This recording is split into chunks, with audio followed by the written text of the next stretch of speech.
Bu tip ne diyor? El kurbu ilallahi bit taat ve rücu ileyhi bi tecdid niyetil amel salih.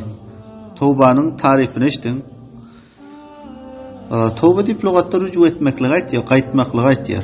İstilahta el kurbu ilallahi taala bit taat. Allah Taalaga kuluy boluşluk ibadet edip ve rücu ileyh Hudaýa rücu edişlik bi tecdid niyetil amel salih. Yaxşı amale täzelemekli niyet etmek bilen, täzeden ýagşy amal bejermekli niyet etmek bilen. Tövbe dip istilahdan aýtýarken, Hudaýa guly boluşluk ibadet edip we täzeden ýagşy amallar bejermekli niyet etmek.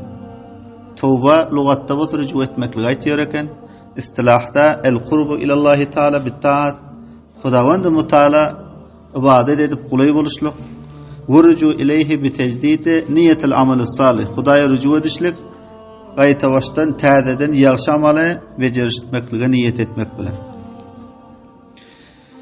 Qalal ulama'u aytdy ulamalar et-tawbatu wajibetun min kulli zenbin. Tawba wajipdir her bir gunadan.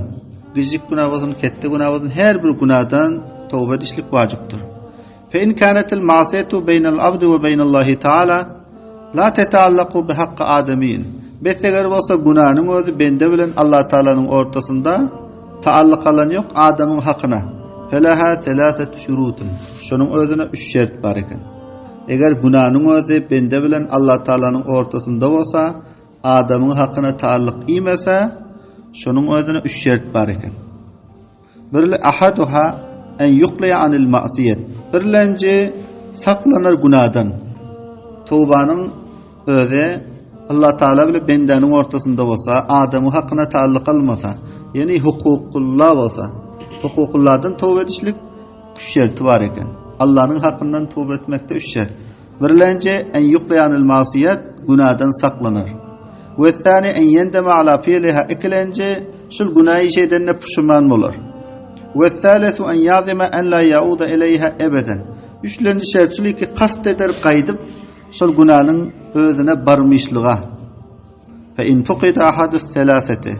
Beseger gün bolsa şu üçün birige günahdan saklanmasa, ya günahı işe pişman bolmasa, ya qaydyp etmezlige irade etmese, şu üçün birige yok bolasa, lem tesihha tawbatuhu, şol adamın tawbasy durust bolmaýar. Ve in kanatil ma'siyatu tataallaqu bi adamiyyin. Ve eger bolsa günahnyň özü taallyk alýar bir adamyň özüne. Hukukul ibaddan bolsa günahnyň özü peşrutuha erbatun, bes onun şertleri 4'tür. Hadihi thalathatu manasul 3 lepeda edildi. Günahdan saklanır, günah edende pişman olur, qaydyp etmişlige azm urad eder. Bu 3'e bar. Yenedem ve en yebra'a min haqqi sahibiha. Inki ibra alar şol günahın sahibinin hakkından. Yani hukukul ibad bolsa günahın özü onun 4 şerti var eken. Hukukullardan tövbe edişlikteki 3 şerte bar. Günahdan saklanmak, günah işi edene pişman bolmak, qaydyp etmişlige az murad etmek. Yenen birse ve en yebra min haqqi sahibiha, ibra'alar şol ma'siyetin sahibinden. Meselen ona misal berip, peyn kanet malın. Beseger şol günahnyň öz mal bolsa, qaýsy birinden mal aldy. Ya şoňa meňdeş reddehu iley, şu alan malny pes berer. Bir adamın hukukul ibadda günah etdi ki meselen zordan qaýsy biriniň malyny aldy. Ondan tövbe etjek bolsa şert şuly ki şol maliki birinden aldy, ona pes berer. Ve in kanat hadda qazafin ve nahwihi makkanahu minhu aw talaba afwahu. Ve eger şol günahny we hadda qazaf bolsa, ya şoňa meňdeş tatlar bolsa, makkanahu minhu, şol adamdan jaýalar, aw talaba afwahu, ya ondan afu talep eder. Mesela haddi qazap bilýärsiňmi?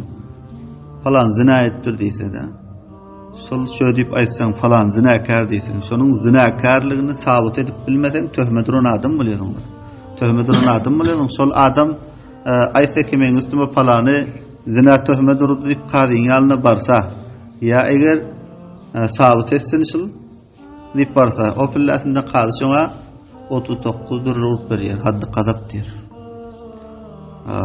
Ve eger şol ma'siyetin özü haddi qazap bolsa, Bir pek daman adamı töhme dursa, zinakar deyip ya şöyle yaramaz el parlıp aysa.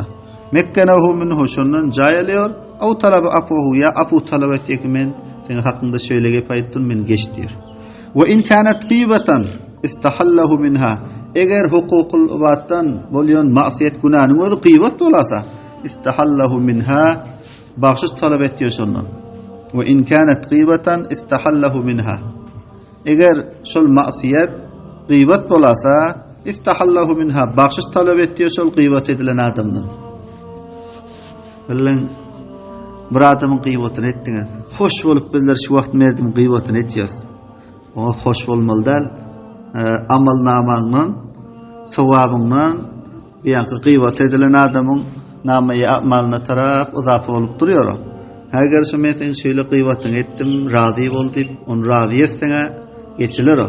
Razy bolmasa kıyametin bolan pillasynda şol gıybat edilen adam mazlum bolýardy. Ol Xudawanda şikayet eder maşlata men şöyle gıybatym etdi diýip. O zatdan o pillasynda o dünýäde soň şöyle muamelalar bolýar ki bir adamyň özü namaz okypdyr, roza tutupdyr, hac etdir, zekat berdir, jihad etdir, sadaka etdir, şu amaly haýryňdan alınıp mazlumy dökülýär. Şu jahatdan hemme işleri şu dünýäde çözüp gitmeli. Haýsy biriniň gıybatyny etsin, afu dile. Haýsy birini söwüpsin, afu dile. O dünýäde soň ibadat bilen faýsala bolýar. Hazrat İmam Azam Ebu Hanife rahmetullahi aleyhiň barasyndan Süfyan-ı Suriýden şagirdleri sorapdyrlar. Süfyan-ı Suriýden aýtdy İmam Ebu Hanife näre qamadym. Soň Süfyan-ı Suriýe aýtdy İmam Ebu Hanife saýp köp bir bahyl adam diýipdir. Bolma Süfyan-ı Suriýe bilen İmam Ebu Hanife saýp ikisi hem asr bolmaly. İmam Azam Ebu Hanife rahmetullahi aleyh bir şora düzendiler. Şora-i ulama. Sonda her mesele ki piş bolsa İmam Azam saýp Kur'an we sünnetden şol meseleni istinbat etse şol şora taşlıyorlar, şorada faysala bolsa ondan soň İmam Ebu saýba ýazdyrýarlar. Şora ulamanyň reisi şu wagt Süfyan-ı Suri. Süfyan-ı Suri etli İmam Ebu Hanife saýp bahyl adam. Şagirdler aýtdylar bizler onu sahy diýip eşitdik, bahyl diýdiň. Süfyan-ı Suri etdiler İmam Ebu Hanife saýba men bahyl diýip şu jatdan etdim, hiç kimin gıybatyna eden ýok, sawabyna beren ýok merdime diýdi. Hiç kimin gıybatyna eden ýok we sawabyny merdime berenem ýok diýdi. Bir adam gıybatyny etdiň, şu pillasynda sawap namaňdan, amal namaň, sawap pillasinden biýanky gıybat edilen adamyň amal namasyna garşy intikal tahyp durýar-da. Ama lekin bizler meclislerde hoş bolup her kança mecruh etýäs bir adamy bedimiz gelýär ile onun gıybatyny etmeli. Haýsym bilen tamas etdik. Ama etdim gurrun berdidik. Eger gurrun diýdi, merdimin gurruny bolasa, ol gıybat bolar, ona sawap bermeli bolar diýdi. Men etdim, "Noşy janyň zehniňe" men etdim. Aferin zehniňe. Şol zehn her bir adamda bolasa kamyap bolmaly. Eger gurrun etseň şeytan gurrun merdimin gurrun bolsa, ol gıybat bolar diýdi. Gıybat boldymy soň sawabyňdan bermeli bolar diýdi. Soň İmam Ebu Hanife sahabat diýerken, eger men gıybat etsem, atynamyň gıybatyny etjek diýerken. Şu jahatyndan üýüň amaly haýry üýden daşar çykmasyn diýerken, meniň amal haýrym sawabym atynama barsyn diýerken. Şu jahat hiç kim gıybatyny eden ýok. İmam Buhari saýyp, onuň bir kitaby ki şu wagt dünýäde onuň kitabyny Sahih-i Buhari'ni okuyup alymana, fadylana destary kelle baglaýarlar. İmam Buhari saýyp, tül ömründe hiç kim gıybatyny et görmedi. Ana şu tulaway kiram ýadyňyzda dursun bir adam men mahbub Huda bolaýyn diýse, Allah'ın alynda mahbub pisendiydi bolaýyn diýse, dilini gıybatdan saklamaly eken. Ve in kanat gıybatan istahallahu minha, eger şol masiyetiň gıybat bolsa, istahallahu minha bagşyş talap etýär şol gıybatyny eden adamdan. Aşnamana men ursaň bolsa kelle, söýükseň bolsa ýüzüm, meni sen gıybatyň bilmän eden ekenem şunun razy bol. Şumy bolýana her kança bödi aýtmak pak nefslik takaza etýär. Şu wagtky merdim besany gıybatyny etýär, iftihar bilip etýär da. Her kança bedi gelip onuň gıybatyny etýär. Hiç soň bagşyş dilemekligi şeytan o pursat bermeýär. Ve yecibu en yetuba min jemi'iz zunubi, wajib bolan ki tövbe etse tamam günahlardan. Fe intaba min ba'diha besega tawbetse bazılarının sahhat tawbatuhu inda ehlil haqqi min zalika zenmi dürüst boluşunun tawbası ehli haqqın nezdinde şol gunadan. Ehli haqqdan murat ehli sünnet vel cemaa. Ehli sünnet vel cemaa 4 mezhebe taksim oluyor.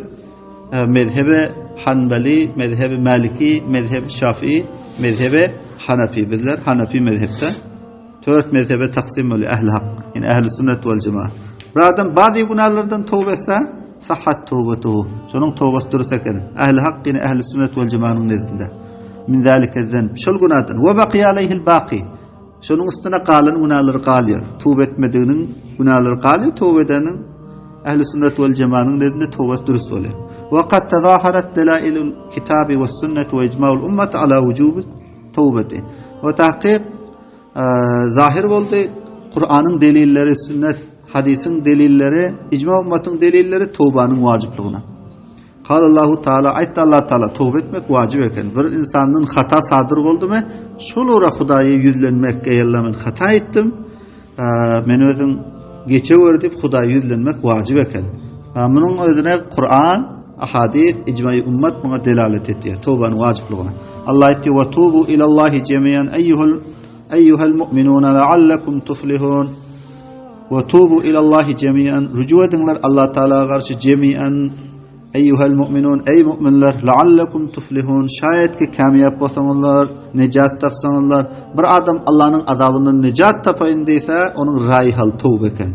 Şunu Allah özi emretdi Kur'an-ı Şerifte ve tubu ilallahi cemiyen tövbe edinler Allah Teala'ya karşı cemiyen eyyuhel mu'minun ey mu'minler la'allakum tuflihun şayet ki sizler kamyap bolsaňyzlar.